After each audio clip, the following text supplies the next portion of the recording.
I am doing my July wrap up.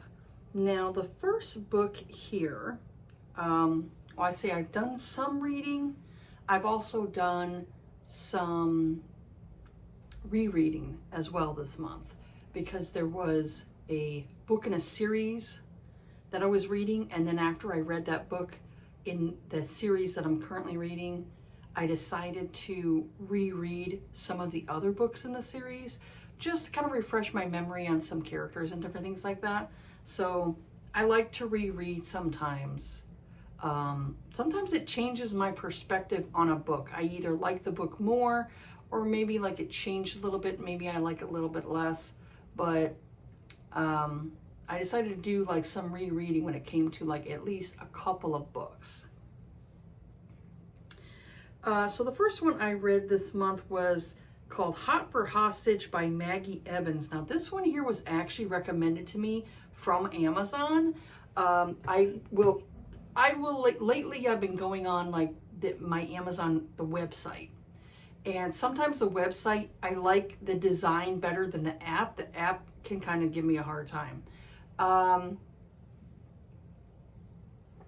I was on the website and I was scrolling through like books and stuff like, oh, like here's recommendations, or like, oh, here, continue reading from like this series and stuff like that.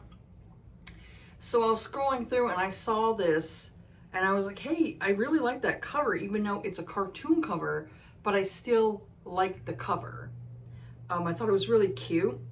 And it said like Mafia, and I'm not really a huge fan of Mafia, but I like more light Mafia. I'm not really into like stuff that's really dark. Just not a fan of it. I always have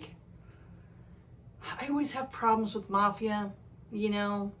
I just do. I'd rather a heroine fall for a guy who actually makes money doing the right things, like not doing bad things. That's just me. I'm not really into like criminals. So if someone's like a former criminal, that's one thing, but like say you did something bad, you did your time and now you're on the straight and narrow. But I just don't like the ones where it's like this person's a bad person, you know, even though in the heroine's eyes he's not a bad person, but I'm still like, yeah, Mafia, it can be a hard sell for me. So anyways, I picked this up because it looked interesting. I thought it was cute. It was definitely more fluffy, light and fluffy, though I did feel like the heroine was a little bit too naive for my taste, but I still enjoyed it. So I gave this a 4. I thought it was pretty decent. So the characters are Davian, his name is Davian, and Sadie, and then there's this big German Shepherd that's around a lot, and they call him Bear. He's just like huge, just huge German Shepherd. So the tropes are Mafia, Grumpy Sunshine, and more insta-love. It's definitely more insta-love, and it's not really, I don't really like insta-love much all the time, but I did enjoy this one here. I'll just say I like the way the author wrote the book. It didn't feel, obviously the characters got together way too quickly, but the way she did the story, like the timeline and everything like that, it didn't feel as quick, even though I'm like, it obviously is quick for them because it's like within a few days they like love each other, and that's like way too quick for me. But the way the author did it, it almost felt like it was longer than, 3 days. So Sadie is a college student studying at a culinary school. She wants to one day open up a bakery for dog treats, like just like a dog bakery, which I think is kind of cute. And that's kind of a different way to like sell a product, I thought that was kind of interesting, especially because it's like the town she lives in, there already is like a bakery she likes going to, and she thought it would be really cool to have a bakery that is just for dog treats and, like doggy little treats and things like that. And I thought that was really cute. And I'm like, that's actually an interesting idea, that, just the doggies can come in and they can, enjoy a little treat and things like that. Obviously if that's healthy for them and all that, She also volunteers at a local dog shelter. While working there, her and the other volunteers have been dealing with this gang of like these little punk teens that are like, they keep like spray painting the dog shelter. They keep spraying it with spray paint and just being like just little fuckers, you know, ones that need to get their ass beat, you know, like who's the parents of these kids? They needed to beat these kids' asses because they're way out of control. And so she goes and she doesn't know what to do at this point. Like she's tried contacting the police. The police really kind of like are no help for it. And she's like, this is ridiculous. You know, they keep coming in or they keep coming to where they're spray painting the walls. We can't keep like covering up the walls and everything. It makes it bad for people to want to go there if, you know, it's constantly getting tagged, you know? So she's kind of reached her like wit's end. And so she's finally gotten to the point where she's like, she's heard stories of the local mafia kind of like running the town a bit, you know, and like different things like that, and how people are kind of like afraid of the mafia. And so she's like, well, maybe if I get a hold of one of the guys who's the main guy of the mafia, maybe they could help, you know? And I was kind of like, girl, maybe not. maybe not. Maybe that's not the best choice. I don't know. This may not be the best choice right there. Like I said, I did feel like she was a little bit too naive, you know? So one night the gang breaks into the shelter and kidnaps one of the dogs named Bear. Like that's one of her favorite dogs. And so Sadie decides to enlist the help from the local police, but they're no help. She reluctantly decides to ask the local mafia. So Davian, I want to say Davian. It could be Davian. And his employee Vince are at the local ice cream shop when a short woman in pink overalls and pink hair shows up. She ends up getting the best of them by pulling a gun on them. You know, Vince's gun was kind of like hanging from his jacket. She had dropped papers because she wanted to hand out these flyers because her, you know, Bear was missing. And so she had accidentally dropped the papers. And so while she was down picking up the papers, Vince, his basically like a bodyguard of Davian, he ended up like showcasing his gun. And so she, in a desperate thing, grabs it from him real quick and like basically pulls the gun on him and Davian. Yeah, I can yeah, I don't know. I'm gonna say Davian, but it could be Davian. I think, yeah. I'll say Davian because it's such a, I don't know. It's like if I heard it from someone else, maybe it'd be better. But I want to say Davian, but it could be Davian. You know? So she ends up like holding them hostage, but it's not really, because if Davian wanted to, he would have totally got that gun from her. I mean, she was doing like really stupid stuff, like he was pretending to go along with it because he was attracted to her. He was like, who is this little short, attractive girl in pink overalls and pink hair? I like her, you know, kind of thing. He's like, I don't know what it is about her, but I like her. You know, he's kind of like, she's got balls kind of thing. And so she's very, like I said, very, very naive, to the point where there was a scene where he's telling her like, hey, do you know if the gun like has its safety on or not? You know, like if you're going to shoot the gun, you have to make sure the safety's off, you know, kind of thing. And so she's like, oh, I don't know. And he's like, okay, well, just give me the gun. Give me the gun and I'll show you. So she hands over the gun and he looks at it and then gives it back to her. And I'm like, girl, do you realize that he is fucking with you? It's like, he is fucking with you. Do you realize that he's doing this? It's like, he could have totally, you know, got the best of you in a second if he wanted to, but he's fucking with you because you're so naive. So it was just, it made me crack up when I was when I was reading it. And so it got to the point where he's like, okay, I'll help her. Because, you know, once she tells him and she describes who these people are, he goes, I know who they are. He goes, I could find them, you know? So he ends up helping her by going to the little teen gang's hideout, ends up shooting one of like the main teen, ends up shooting the kid in the leg. And I was like, damn, dude, like shoots him in the leg and then ends up starting like this turf war. And I'm just like, oh shit, all that for, you know, because he obviously liked her and wanted to get the dog back. But it was interesting. Like I said, it was an interesting book. Yeah, it did make me laugh, and that's why I think I enjoyed it the most, because it did make me laugh of like how naive she was, you know? So that's what one I had said was in there. And so he ends up getting her to like his home, and then he ends up holding her hostage because he doesn't want her to go out for the fact that now she's getting threatened. So he doesn't want her going out getting hurt. So he's like, nope, you're staying at my house. You know, you're staying at my house now until we can settle this turf war, you know? So I said, I really enjoyed this story. I did feel like Sadie was a bit too naive for my taste, but this book had me chuckling with the amount of stuff that ended up happening to her and being involved with Davian.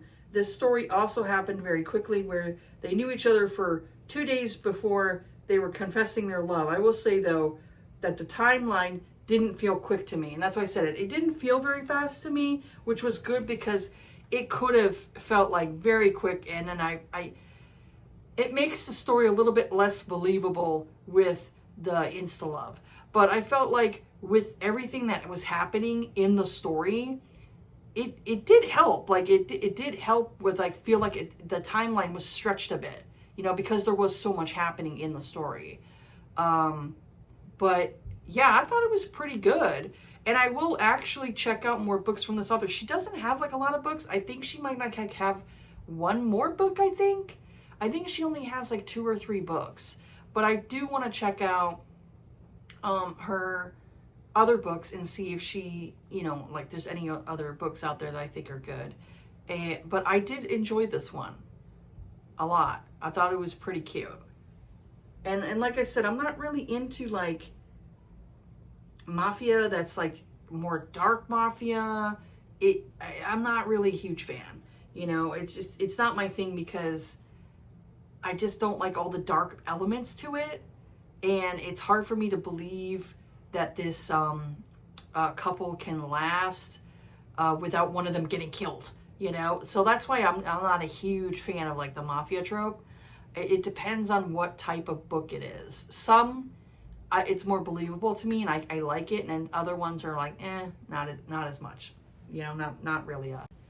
Okay, so the next book I ended up reading, this is like another one where it's like mafia-esque, but this is more Irish mafia. So this is kind of like almost a continuation series from the other author's previous series that she had.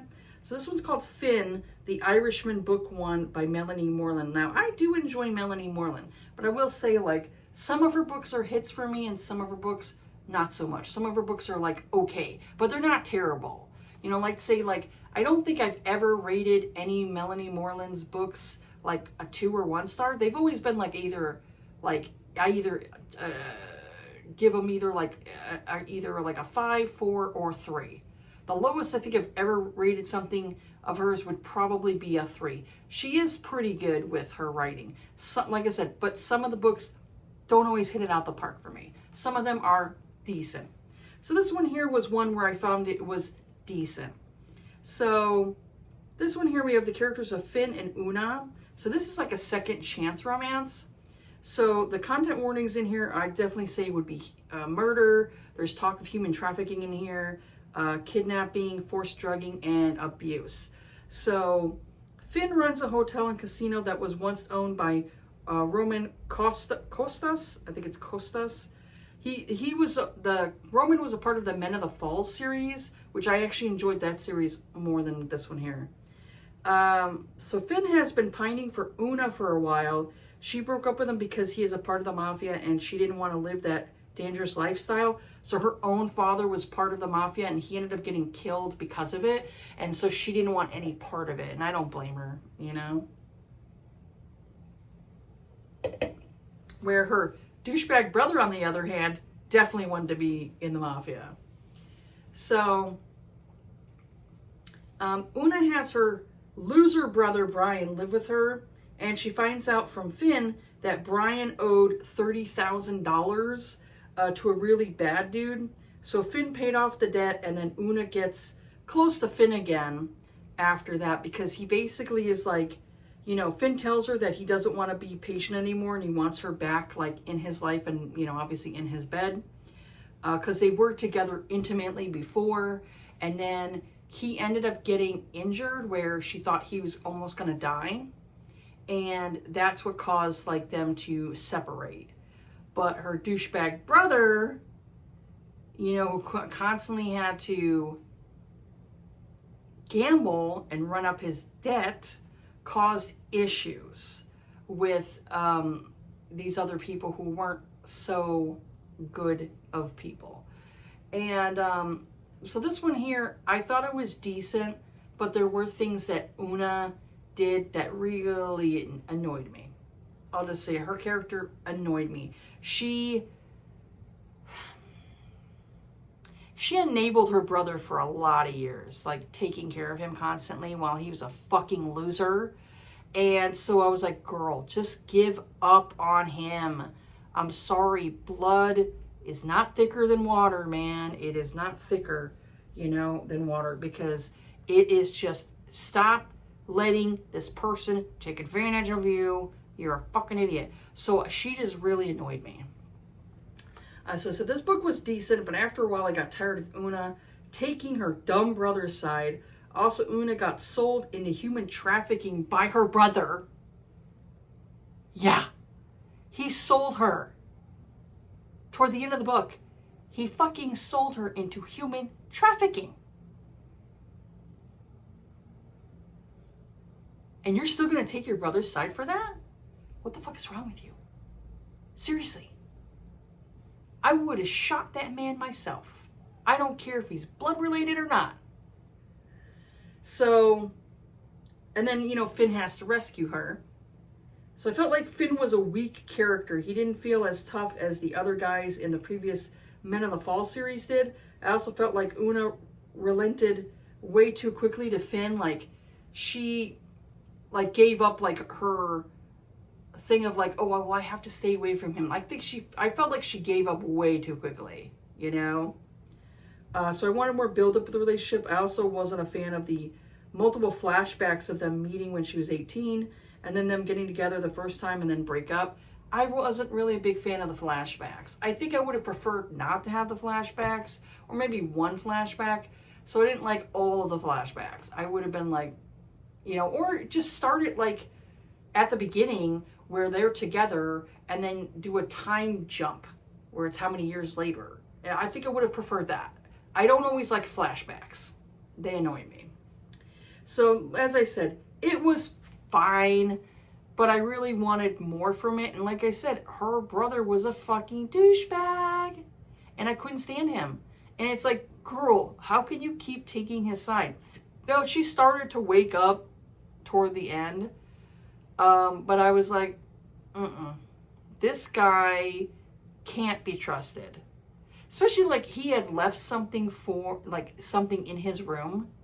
He had left this bag in his room. And I was like, I would be checking that bag. I would be checking that bag. What is in the bag? What's in the bag? What is in the bag? I am like Brad Pitt in Seven. What's in the fucking box? That, you know, seriously. I was like, what is in that fucking bag? Why is he being so cagey about it? Come on, girl. Use your brain and think. Could it be drugs? Could there be something else in there? What's in the fucking duffel bag? You know? And the fact that she was that stupid, and it's like, oh, I love my brother. And I'm like, The boy you knew when you were a kid is fucking dead. Someone else has taken his place. This is not the same person. You know, you lost your father. This guy wanted to be put in the mafia, but he's a fucking idiot. Ugh, just, she annoyed me. She annoyed me so much. And I was like, how could you be so fucking naive? How could you be so naive? And because of her was it night? How do I say it? Naivety? I can't say it right. Naivete, whatever. I can't say it right. I can't say it. I'm so bad with some words. With her naiveness, she just frustrated me. Because I was like, come on, this is foreshadowing. This is foreshadowing. This guy put something in his room, and even though he's not staying with her anymore, he put something in the room. And I'm like, I don't know. He was like, oh, well, this is like sentimental things. Really? Sure. Okay. Yeah, that guy, I was just like, can we kill this guy? Can we off this guy, please? Can we kill this guy? Because this guy's a fucking douchebag. This guy's a douchebag. Yeah. I'll just say I was happy with the ending. And you can kind of suspect what happens. I was happy with the ending. I'll just say that. So the next book was the number 2 in the series. This is Nile by Melanie Moreland. This one here, I gave it a 4. Now this one basically was like a continuation to the story, because the first story, I wouldn't say necessarily ended on a cliffhanger, but the way it ended, you definitely wanted to read the second book, because with what happened with the ending. So this one here, we have Niall and Anna. This is definitely like, I felt like it was insta-love. So the content warning is PTSD, kidnapping, forced drugging, abuse, and murder. So Niall rescues Anna, and he helps Finn rescue Una from the human trafficking. So Anna and Niall end up forming this like attachment to each other, because he ended up picking her up and, carrying her and holding her the entire time. And so they end up falling for each other fairly quickly. So I said, I did like this book better than the first book, but this couple did get together too quickly, and they barely knew each other before they were saying I love yous. I said I wanted a bit more angst and build up, which I did. I felt like this was, again, another one where it was definitely too insta-lust or insta-love, and I definitely wanted more build up with the characters and go from there. I think it would have been better. But I will say I did like the story better. I did like the character of Niall a little bit better. He felt more tougher to me than Finn. Finn kind of, I don't know, for someone who was like the main guy, he seemed like he was a little bit weak, Where Niall, I liked Niall. He felt like a little more dangerous to me. Like dangerous for others, obviously not for her, not for Anna. Like Anna, he definitely was like, he was protecting like just like that kind of thing. Almost like as soon as he saw her, he like had this connection to her. Especially for someone who had basically mentioned that he didn't really get into relationships. He was willing to get in a relationship with her like really fast. So she changed his mind real quick. So yeah, that one there was, I did like the story a little bit better. Though it did bring up like, there was a beginning part of the book that very much had a lot of the scenes that were in the previous book. And so I don't always like that, because you have, like you're basically reading like almost the same story. And it finally got to a certain point where I was like, okay, now it's the actual original story, not like the throwback to like the first book. I've had that before with Julia Quinn. Julia Quinn did this one series that was, I can't remember the name of it. Now I gotta look it up. I can't remember the name. Okay. My husband keeps texting me. So the series was called The Two Dukes of Wyndham, and I hated that series because I thought the first book was okay. I thought the first book was okay, but the second book was basically the same damn story. Like, there was The Lost Duke of Wyndham, which I gave a 3. I thought it was decent. And then there was Mr. Cavendish, I presume. I did not like Mr. Cavendish, I presume, because it was the same damn story, but it was in this other guy's perspective. It was his POV, this other guy's POV. And I'm like, you're writing the same fucking story. Why do I need this guy's point of view? What was the purpose of writing these 2 books? It felt like such a cash grab to me that I stopped reading Julia Quinn for 10 fucking years because that fucking book pissed me off. After I read that book, I was like, I'm fucking done with this author. And I hadn't read her in years. And I finally decided to go back into her, and I just don't really care for her anymore. I like her older books. Her older books are favorites of mine. So anyways, with this story here with Niall, I did feel like that we did get a lot of like the other book's perspective a lot. And I was like, why do I need this? Why do we need this? You know? I almost felt like the author could have just did one story and maybe split up the perspectives a little bit. I don't know. But I don't always like when they do duets, when she does like these duet stories, like 2 stories. I don't always like duets because sometimes the author does that where you get a rehash of the other story, and I'm like, but I don't need a rehash. I don't need a rehash of the other story. You're giving me the same fucking story, but it's in someone else's POV. So as I stated, I liked the story better. I did like the story better, but that's only because I like the characters better. If Una was less annoying in the first book, I think I would have liked it more. And if Finn had more, like had more, I don't know, masculinity to me, he kind of felt like emasculated from Una. Una kind of like definitely emasculated that fucking poor man. That dude was a sap for her.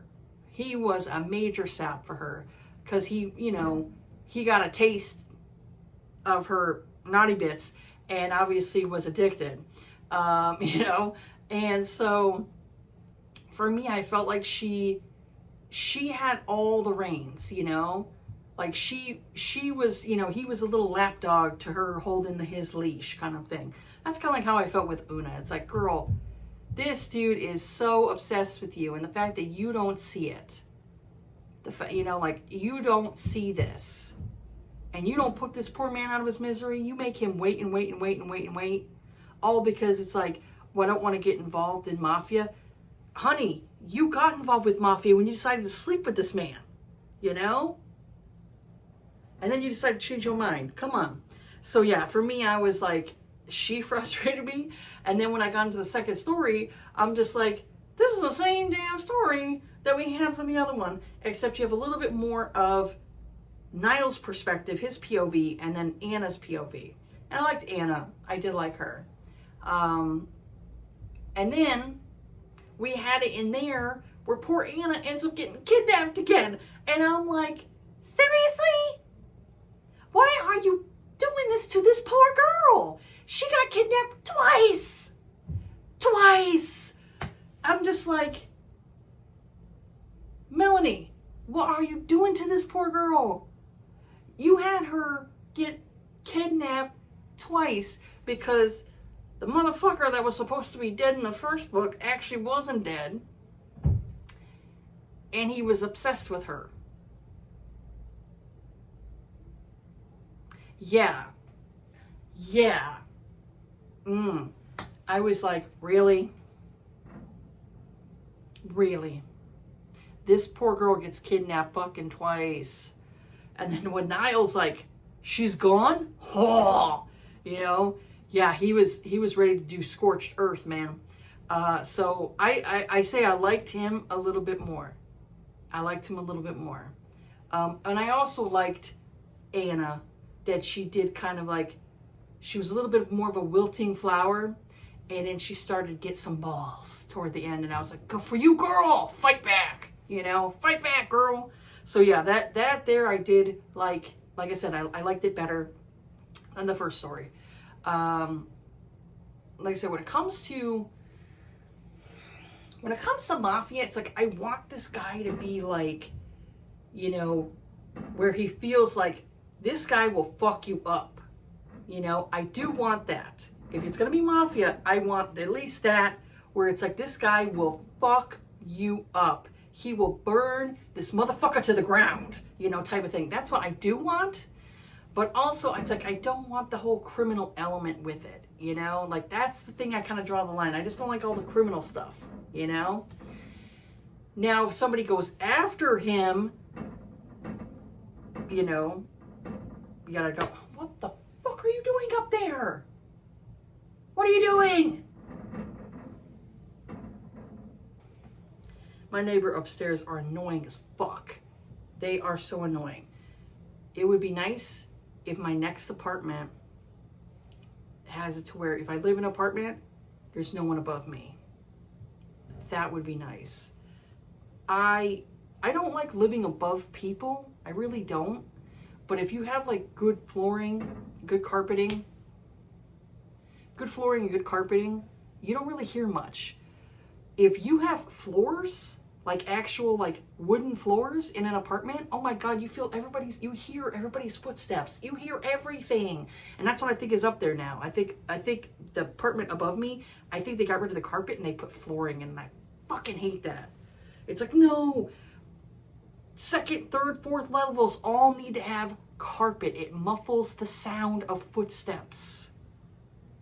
So anyways, that story there, I felt like was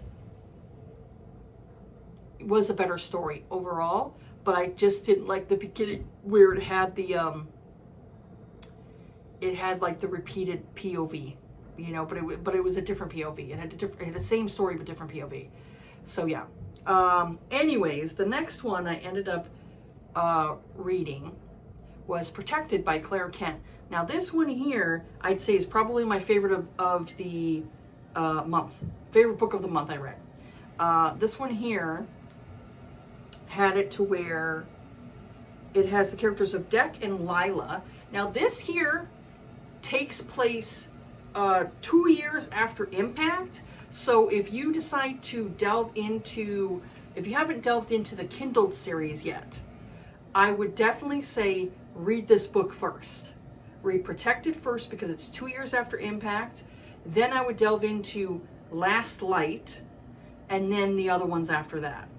I definitely would say Protected would definitely be first. And also she's coming out with another book that's going to be taken, I think 3 years after Impact. Because I believe Last Light took place 4 years after Impact or 5 years after Impact. I forget which one it was. I think it might have been 4 years after Impact. And now they're running the fucking water. Oh my God, I swear I cannot win sometimes with these freaking neighbors upstairs. I swear it would be nice if I won the lottery and I had a house. Because I would have like this soundproof room that I can't hear anything anywhere. That'd be great. Anyways, the character of Lila, she's been hiding out with her boyfriend in like an abandoned Burger King right next to like a Walmart.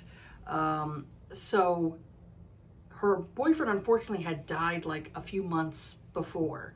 He basically died of like the same illness that a lot of people were catching after Impact with the asteroid, and it caused like a lot of like soot and different things in the air, caused a lot of people to get sick and they ended up dying. Or unfortunately her boyfriend was one of them that ended up passing away. And she knew her boyfriend like in college. So the content warning is attempted sexual assault, gun violence, and murder in here, just so you know. So she sees a group of these people stop off at the Walmart just to see if, like, obviously they're searching for like supplies and stuff. So while they're out searching for supplies, she thinks that she can kind of sneak over to their Jeep and try to sneak some food, you know, just something that kind of will help her get by for, like, you know, how many days. So while she's searching in their Jeep, she ends up getting like caught by this big burly guy named Deck. And so he is deliberately mute. He chooses not to speak because of, you end up finding out like he has like trauma in his past, and that's why he chooses not to speak. Now maybe one day he'll choose to, you know, speak and use his words, but right now he doesn't want to. So Logan, he is the head of the group. Now if you know that name Logan, if you've gone and have read all of the Kindled series, there was a person in the last book named Logan. In the book Beacon, there was this person that we were introduced to that his name was Logan. Now you got to pay attention to that one, because Logan is basically going to be the, I would say, the head of the group when it comes to the new series that she's going to be doing. I think it's called The Wild. I think that's what it's called. I think it's called The Wild. I think the book that's going to be coming out next year, I think it's called Last Song, I think that's what it's called. But the series is called The Wild, and it's basically an extension of the original series, the Kindled series. But this one here, I would put it within the Kindled series, because it takes place like 2 or 3 years before like Last Light. Like I said, I think Last Light was 4 years after Impact, I think. She did do, at the end, let me see, because I ended up buying the book. I wish they had a hardcover version, but they didn't have it. Because I've been buying all of her books, like especially for the Kindled series. I've been buying them in hardcover because I prefer the hardcovers. Yeah. The series timeline by year after Impact. So year 2 is Protected, this one. Year 3 is going to be Lost Song. That's part of the Wild series, which is book 1, which is going to be coming in next year. Then we have, year 4 is Last Light. Year 5 is Haven. Then you have Princess, which is book 2, and Embers, which is book 3. But those are all part of year 5, those 3. And then year 6 is Hero, and then it kind of moves on from there. And then also there was that book she did called Devotion. That one's year 45, so that's far years later. So this one here, like I said, if you haven't read the Kindled series yet, I definitely would read this one here first, which is Protected. And so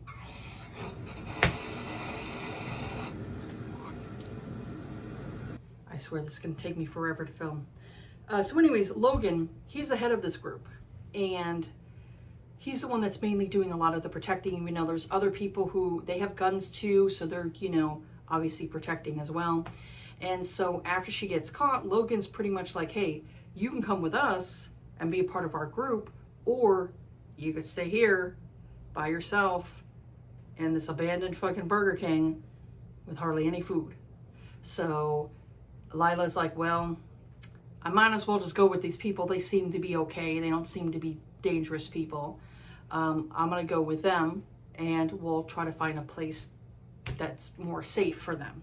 So that's basically what they do. So while they're traveling around, she gets to know Deck more, even though he doesn't speak, but she starts to communicate with him with hand gestures, like she knows sign language. And so she's like, well, if you're not gonna talk, you know, you're not gonna verbally speak, then you need to be able to communicate with me in another way. So she starts to like try to teach him sign language. So like, as you know, as she's talking, like, obviously I'm not going to be doing proper sign language because I don't know all the ASL stuff. I pretty much only know my name. Like if I spell it out, like I know, was it B-R-A-N-D is D, like this, D-Y. I know how to do my name. So like this is supposed to be B, that's a B, you know, B-R-A-N,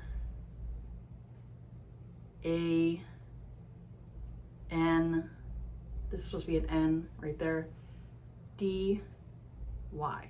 That's all I know for that. Or someone had taught me, like I used to date a guy that was mostly deaf, and he said like, you drive me, you know, crazy. Like he did that and said you could say like, you drive me crazy.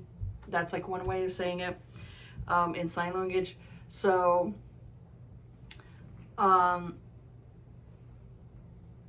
anyways, Lila's like, since she knows ASL, she's like, if you're gonna not speak and you're gonna remain mute because of whatever his, you know, issue is, she's like, we need to communicate.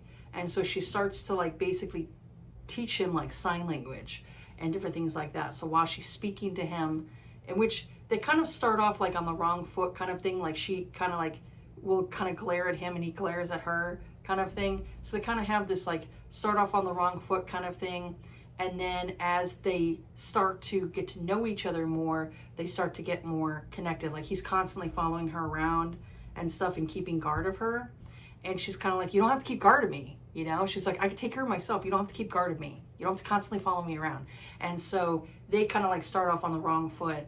And then as they're progressing and they're dealing with different situations, the more they start to connect with each other and fall for each other.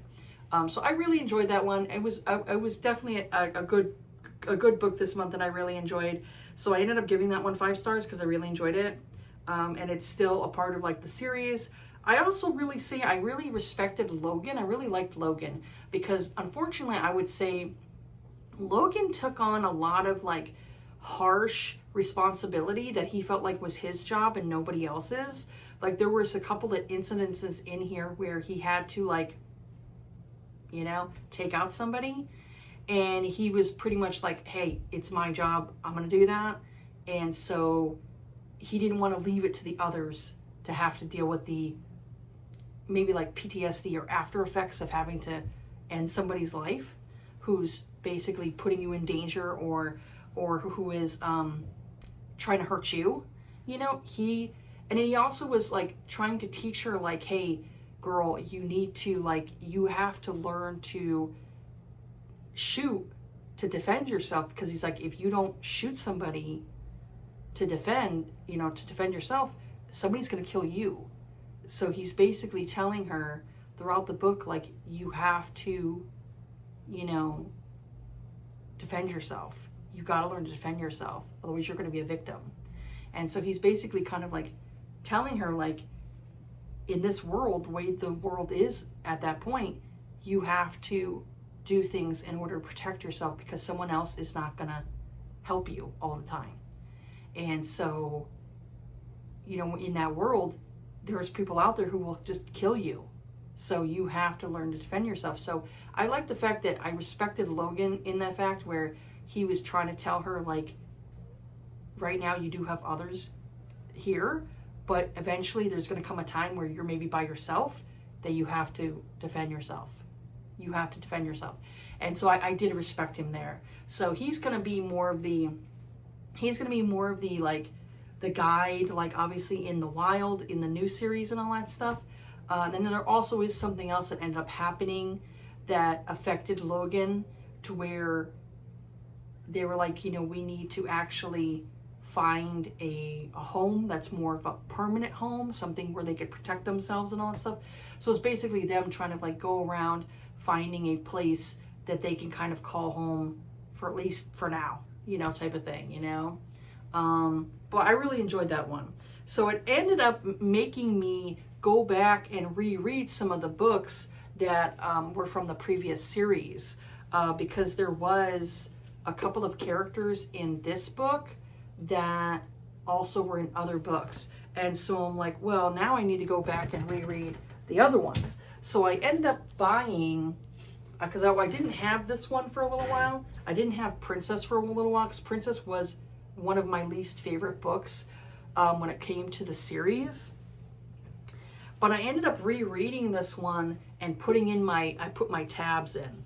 So I was tabbing this up, and this one here definitely changed my mind, because the first time I read this, I ended up giving it a 2, and I had issues with the heroine. But as I'm rereading it again, I'm like, you know what? It's not the heroine I'm having an issue with. I understand where she's coming from. Now I can understand a little bit more of her perspective. So it made me kind of like irritated with the hero a bit. But I did like the book better the second time I read it. So the first time I read it, like I said, I gave it a 2. And then I went and decided to reread the book again. I ended up giving this a 4. So I ended up upping the stars on this and ended up giving it 4 stars instead of 2. Because reading it the second time around, I understood the heroine's perspective and why she acted the way she did in this book. And so I was like, I understand her more. I maybe was a little bit too harsh with my criticism the first time reading this, to where I'm like, you know what, I was wrong. And so I ended up correcting my review. I ended up upping it to 4 and then updating my Goodreads review saying that I've reread it and I've changed my perspective a little bit to where I understand her point of view more on why she did the things that she did in the book. So this one here is basically where the heroine, her father obviously has money, and impact happens, and then her father's telling her, hey, we need to get to this bunker and we need to stay below ground because there's going to be an asteroid that's going to hit and they can't do anything to stop it. And so the bodyguard who's basically protecting her, his name is Grant. His last name is Grant, actually, but he doesn't want to say what his first name is. And her father and all these other people, obviously they had money, went down in this bunker, and they were down in the bunker for like how many years. And they finally ended up going up into, obviously on the surface again, and started dealing with a lot of different stuff. And so like I said, that one there changed my perspective more, and I actually enjoyed that book a lot more the second time around. And then I went and ended up rereading Embers, and now this one here has to do with the heroine and her boyfriend are really in a bad situation, and so they decide that they need to go to his dad, and his dad lives up in the mountains, and so they end up going out, and then their dad, his dad is actually there, and he ends up like taking them up to the mountains. And so he's about how many years older than her? He's definitely like in his late 30s, and she's like 20, so he's probably like, I'd say about almost 20 years older than her. And so what happens is, early on in the book, the boyfriend dies. His son ends up dying from, again, a sickness, the sickness that ended up killing a bunch of people. And so now she's alone with him, with the father, for how many years. And so it's basically their romance. So it's, obviously a big age gap, because she's like 20, 21, around there when they start, getting down and dirty. And it actually is like, it kind of doesn't make me feel as bad, I would say, because she, at the time when she was dating his son, I think his name was Derek. I believe the boyfriend's name was Derek. That was the son's name, Derek. Yep, Derek. Derek and her hadn't had sex, so when he died, they still weren't intimate with each other. So her first time was with Derek's dad. So I kind of felt a little bit better, about it, as I read it. And I was like, no, I still like it. But I will say his character frustrated me a lot, to the point, like, toward the end, I was annoyed with him, even though I still kept the rating the same. but I was annoyed. The second time around reading that, I'm like, I am more annoyed with his character than I am with her. I understand why she is the way she is, but his character frustrated me. It frustrated me. I completely forgot that that book there was a certain point of something happening, and it frustrated me. It so frustrated me. And then I ended up delving into and rereading Citadel. Now, Citadel, I gave this book a 3 the first time I read it. I'd still say it's like a 3 or a 3.5 the second time I read it. It's still like within that thing. The character of, what's her name there? What is her name again? What is her name again? Is it Brianna? Or no, not Brianna. Not Brianna. Not Brianna. It wasn't Brianna. It is Delaney, right? I think her name was, yeah, Delaney. Her name is Delaney. Her sister is Brianna. And so this one here, I still kind of like, I still have the same thoughts about it. It's not my favorite of the series because it kind of delves into like another part of like a little bit different. It's not the original people. It's like, you know, it was like almost like a offshoot of the series. And this one here, the character of Delaney did irritate me a bit. But Cole frustrated me. Cole frustrated me. He frustrated me too. But I will say, like, it was good, it's decent, but it's not great. I did still have issues with it. But I'm glad that I have it because I'd rather have the whole books in the series than, you know, I can kind of go back to them and reread them again, kind of refresh myself again. And I'm right now in the middle of this one, rereading this one with This Is Her Sister. And so I'm rereading this one here, and I'm like halfway through, or maybe a little bit more than halfway through. So I need to like finish off that one because I've been going in and just tabbing. But I prefer the books to be hardcover. They're a little bit better than the paperback. I will say, like, this one here is a little bit more glossy, but the only downside to it is it's getting fingerprints on it, and that's the thing I don't like about indie books, is indie books tend to, like, every time you touch it, it just more and more like fingerprints that collect on the covers, where trade paperbacks don't have that. So anyways, I talked about that one. And then I ended up reading this book called Alaska Wild. It's by Helena Newberry. Now this one here I gave a 3. So we have the character of Mason Boone and Kate Lydecker. So the trope is insta-lust, insta-love, close proximity, and survival. So the content warning is attempted sexual assault, kidnapping, PTSD, and drowning. So Kate Lydecker is a New York FBI agent who heads to Alaska for a witness to a case she's working on. She needs to get to another town in Alaska, so she hitches a ride with 2 marshals, and on the plane are 2 criminals. One of them is an ex-Navy SEAL named Mason Boone. Something happens and the plane crashes, so now Kate has to rely on Mason for survival.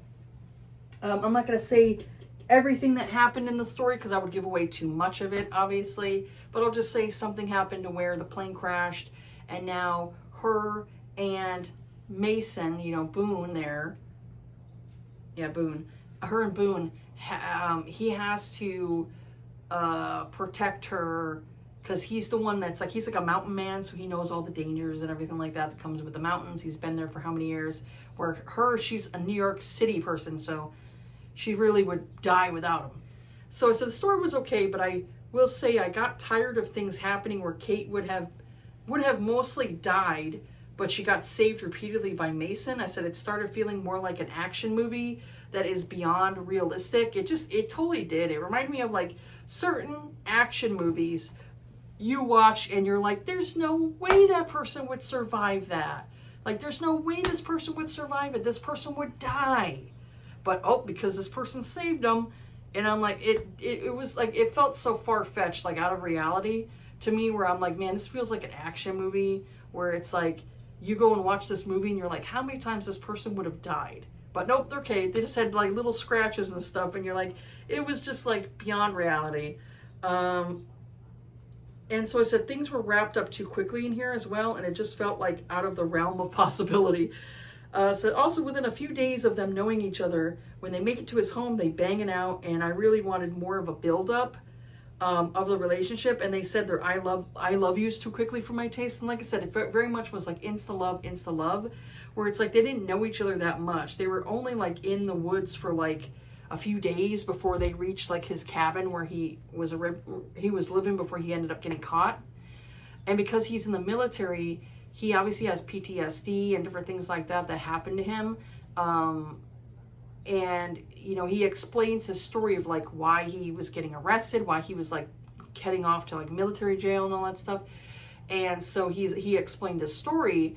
And so it was basically like her trusting him to protect her from all of the outside elements, from like bears to, you know, like different things like that. Like, you're in the Alaska wilderness, man. It's dangerous. So yeah, it was decent. I thought it was pretty decent, but it wasn't great, and I had issues with it. Like I said, there definitely was scenes where I'm like, there's no way these people would have survived this. There's no way this chick would have survived that or survived that. It was just like, no way.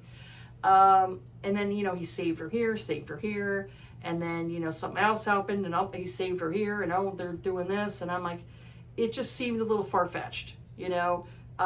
There was definitely some plot holes, you know, but it was decent, you know, it was decent.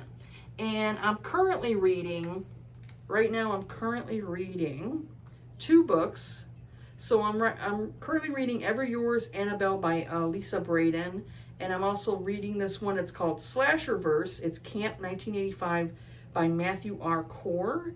And it's basically these teens or early 20-year-olds end up going to this camp where it's based in like, it's supposed to be based in like 1985 times, to where you go to this camp and you can't use any of your electronics. So they basically make it feel like you're back in 1985 when you didn't have all these electronics. Like maybe you had, you know, like your Walkmans or like a cassette player, that type of thing, but you didn't have a cell phone and you didn't have iPads, you didn't have all this other stuff. And it's basically for people who are like addicted to technology. So they go to this camp to kind of like help decompress or get them out of that addictive mindset of being addicted to all this stuff here, you know? So that's basically what it is. And I think it's like a slasher one where somebody, I think, is at the camp that's killing people. So it's kind of like, obviously has maybe what you would say Friday the 13th vibes, that type of thing. And I think the hero, the main protagonist in here, I believe he's gay. He's a gay guy, a young gay guy. I think he's a gay teen or something like that. Because one of the taglines in here is like LGBTQ. I don't know if the author is gay. I usually prefer, if I'm gonna read like more of a gay storyline, I prefer the author to be gay themselves as well, because I feel like they're gonna tell the story better than someone who's straight. But yeah, that's what I'm currently reading right now. Right now, I'd say I'm more focused on the Ever Yours, Annabelle. And once I'm done with that one, I'll go back into the Camp 1985 one, and I wanted to get through it. It is not very long. It is not a very long book, so it shouldn't take me that long to get through it.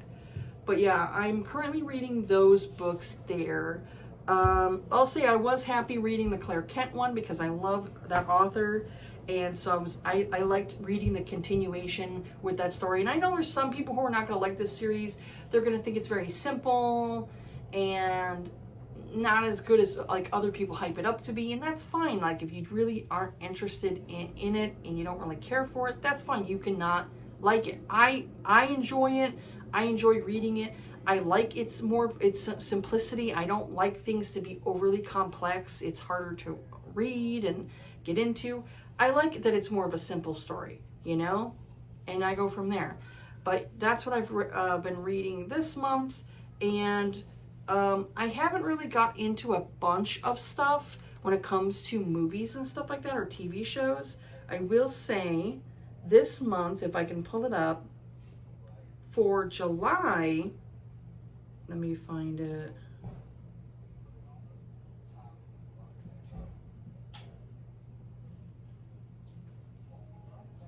What I watched in July so far is I watched the rest of the seasons of the Black Dagger Brotherhood. I watched episodes 5 and 6, and that was the end of season 1. There's only 6 episodes to the Black Dagger Brotherhood.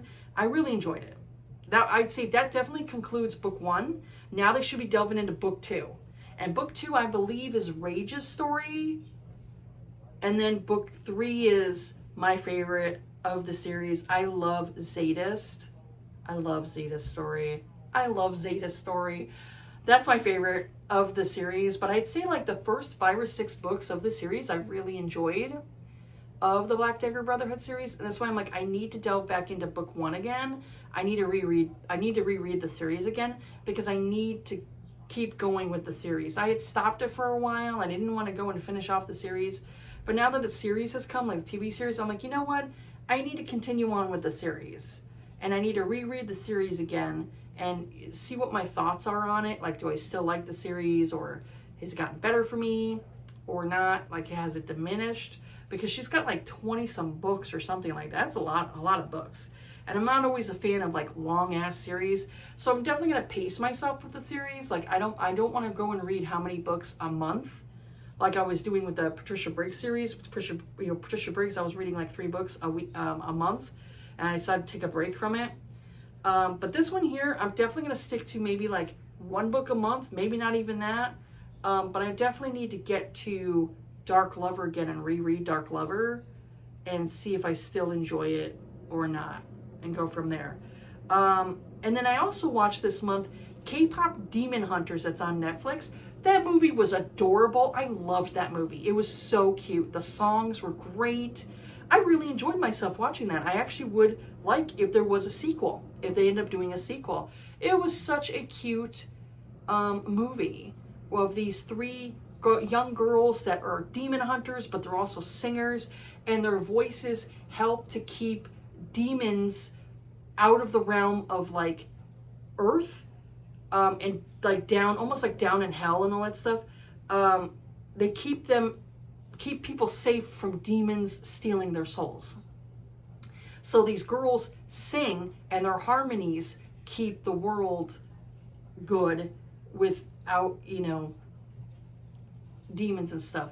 And then this boy band, these Saja boys, come along, and they end up being demons. So now the girls are fighting with the Saja boys over which is the best song, you know? And so I will say I like the Saja boys because they reminded me so much of, if you ever watch like K-dramas or anything like that. I've watched some K-dramas like on Netflix. They're cute. They are so funny. They're silly. They're so silly, and like different things that they do in like K-dramas, or like, you know, like the other types of shows that are like, you know, like if anybody's watched like Telemundo and all that stuff, all these like Spanish like dramas and stuff, they get so elaborate, you know, it's like over the top. It's funny. And like, I don't know what's going on. I'm like, I can't, you know, understand it, especially if there's no subtitles at the bottom. But I'm like, I have no idea what's going on, but this shit's funny. It's the same thing with like K-dramas. I can't read the, you know, if it's in like Mandarin or whatever it is. I think it's Mandarin that most like Asian people speak. I think it's Mandarin. I think it's like the most popular language out there.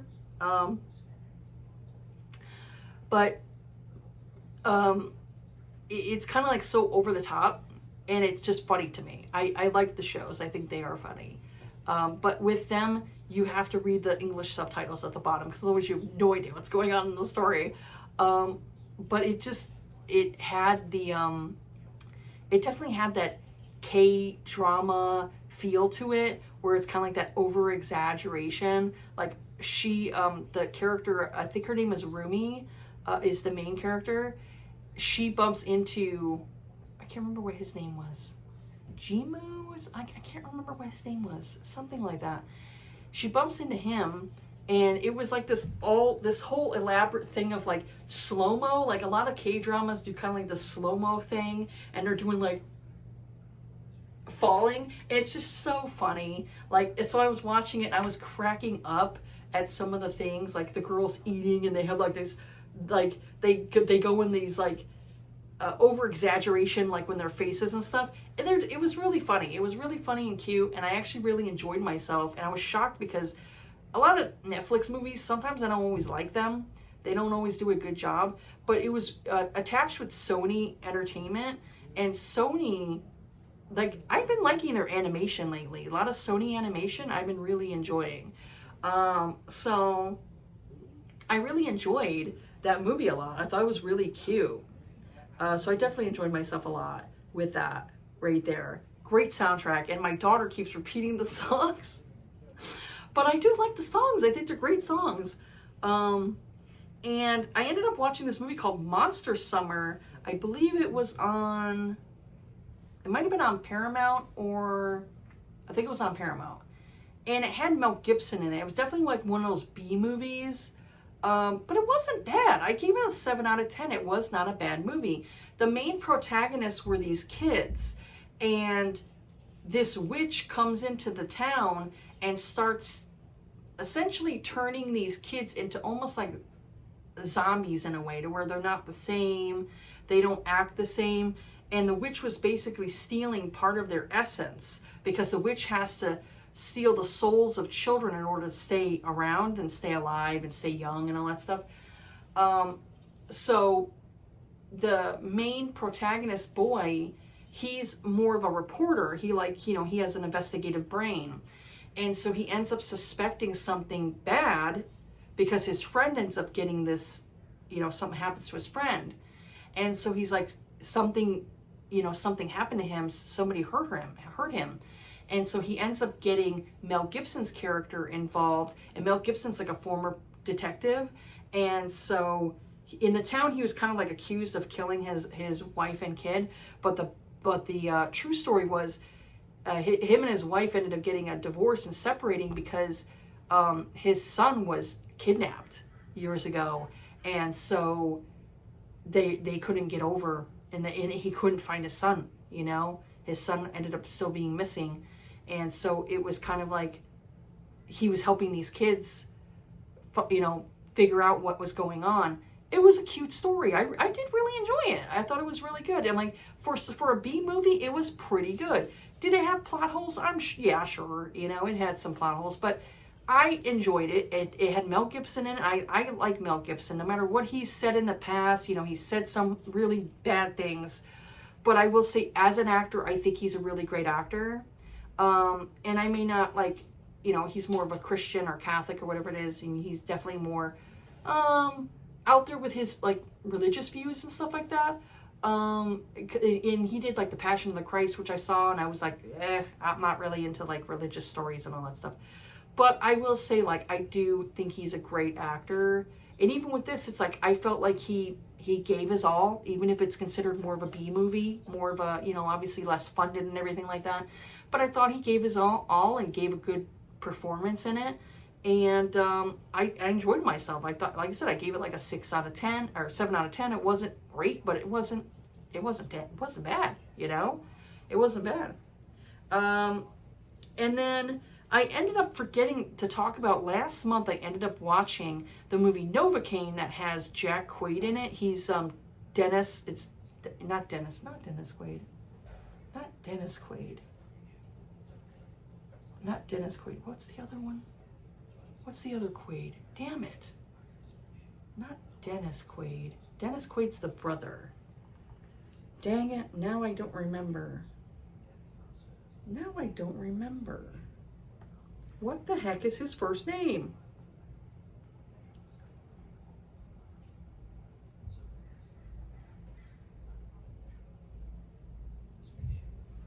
Now I don't remember his name.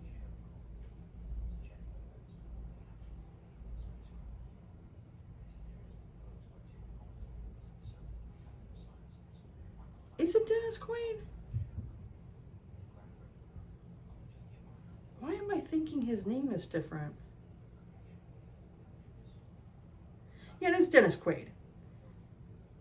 What is his brother? What is his brother again? Is it Randy Quaid? Is the brother? The one that doesn't act anymore. I think it's Randy. Yeah, Randy Quaid. That's who I'm thinking of. I'm thinking of Randy Quaid. Randy Quaid was a great actor, but unfortunately, he's like, I think he's got a lot of mental issues and stuff. I loved him. I loved him in Kingpin, and of course, him playing like Uncle Eddie in the National Lampoon's movies, or Cousin Eddie, not Uncle Eddie, Cousin Eddie. But yeah, he's got a lot of issues. I loved him in Independence Day, Randy Quaid. But yeah, Dennis Quaid. Why am I not thinking his name is Dennis? I don't know. But anyways, Dennis Quaid, he's a long-established actor, and his son Jack Quaid was in the movie Novocaine. I did not like the movie. I didn't care for it. It felt very predictable, and also it didn't make sense with certain things. Like, if this man who supposedly can't feel, like you can't feel anything, so if you touch something hot, you can't feel it. You have like no nerve endings and all that stuff. So if you touch something hot, you can't feel that it's hot. But if he's like, oh wait, he picks it up, he sees like, oh, I burned myself. So now he has to clean himself and make sure he doesn't get an infection. The problems I had with the movie was it didn't make sense. Certain things didn't make sense. If you don't feel, right, you don't feel anything, you have no nerve endings, why would you want to date and potentially have sex when you can't feel the sex? Like, you can't feel yourself having sex. How do you know you have a boner? You know, all this stuff. Like, the only time I'd say he knows he has a boner is if he looks and he sees his penis is stuck, like, sticking out. So it's like, if you're walking down the street and your body gives you a boner, you can't tell if you have one because you can't feel it.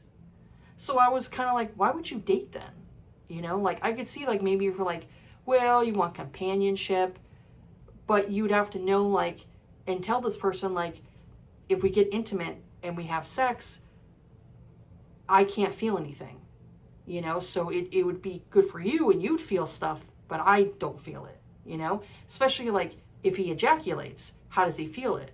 Like, men have nerve endings and they know when they're getting close to, boink. And so you wouldn't be able to feel it. You wouldn't be able to tell that you're going to come with no nerve endings. So I was kind of like, it doesn't make sense. Why would you focus on dating? I would see, like, if you're like, well, I want companionship, and so you'd have to tell your partner, I have no nerve endings. My nerve endings don't work. They don't work. So if you want to have sex, we can have sex. When I get my boner, we can have sex, but I'm going to have no feeling. So I would think, like, it would affect relationships to where your partner, like, if they're a really selfish partner, then I guess it would work. But if your partner's like, well, I want you to feel things too, it would affect your relationship, Like, I would feel bad. Like, if I was dating somebody who had no feeling at all, and you're having sex with them, you obviously feel it, but he's not feeling it. Like, I'd say the only satisfaction he would get is the fact that he knows that he's giving you pleasure, but you can't give him pleasure. It's kind of like a one-way thing. It made me feel bad, where I'm like, dang, I would hate having that. Like, not only like that, like, it would affect relationships, but everything you do, every single thing you do, you now have to worry about. You almost have to live in a plastic bubble because you have no feeling. If you burn yourself, you can't tell. If you step on something, you can't tell.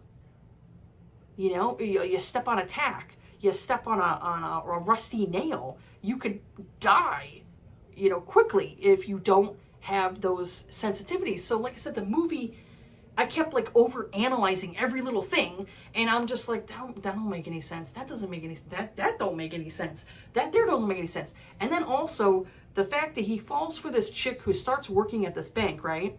And I'm like, she's a part of the robbery. She's a part of the robbery. She's a part of the robbery. I already knew right away she was a part of the robbery. And I was like, there was no like, nothing there. Also, it was funny because you know who else was in this movie was Jack Nicholson's son. what was his name? Something Nicholson. I can't remember. But Jack Nicholson's son was in there. And then also, I think there was someone else in here too that was like, that was another child of a Hollywood star. And I'm like, what is with these freaking movies and these damn Nepo babies? You know, I was just like, this is the movie of Nepo babies. You got Jack Nicholson's son in here. Dennis Quaid's son's in here. Then you got this other person who was a child of a famous actor. And I'm like, what's with these freaking Nepo babies in this damn movie? And so I was like, I personally wasn't a fan of the movie. I ended up giving like a 4 out of 10. It was just like blah to me. It was not good. It wasn't good. I will say, like, Jack Quaid, I do think he's a good actor, but he kind of gets typecast in like these very similar roles of like this doofus, you know? And so I'm kind of like, eh. So yeah, that's pretty much it for this video here. Have yourselves a good day. Let me know what you thought. Do you have a favorite that you read this month in the month of July? Do you have a favorite movie or TV show? I have to get back into the other show I've been watching. What's it called again? Poker Face. I have to go and watch some more Poker Face, so I might do that in August. Watch more episodes of Poker Face. And also, there was another show that I need to get back into and watch. I can't remember what it was. Now I don't remember. But there was like, oh, and I'm watching season 3 of Stranger Things. I got through season 3 of Stranger Things, and that's a rewatch. I've rewatched that series like I think 3 or 4 times already. So now I need to delve back into season 4 of Stranger Things and rewatch those episodes again. So that way it helps prepare me in November when season 5 finally freaking drops of Stranger Things. And I've been rewatching the videos too of like the trailers and stuff like that, because I'm like, wait a minute, I think this is going to happen. I think this is going to happen. I'm already like, all this stuff, it's like in my head. I'm like thinking to myself, wait, that could happen. This could happen. So yeah, I definitely am looking forward to Stranger Things when that does hit. But yeah, that's pretty much it for what I've read this month, what I've watched. And I'm going to try to watch some more stuff in August and go from there. But yeah, that's pretty much it here. Have yourselves a good day. Take care of yourselves. Be kind to each other. And I'll see you all on the next video. All right. Bye.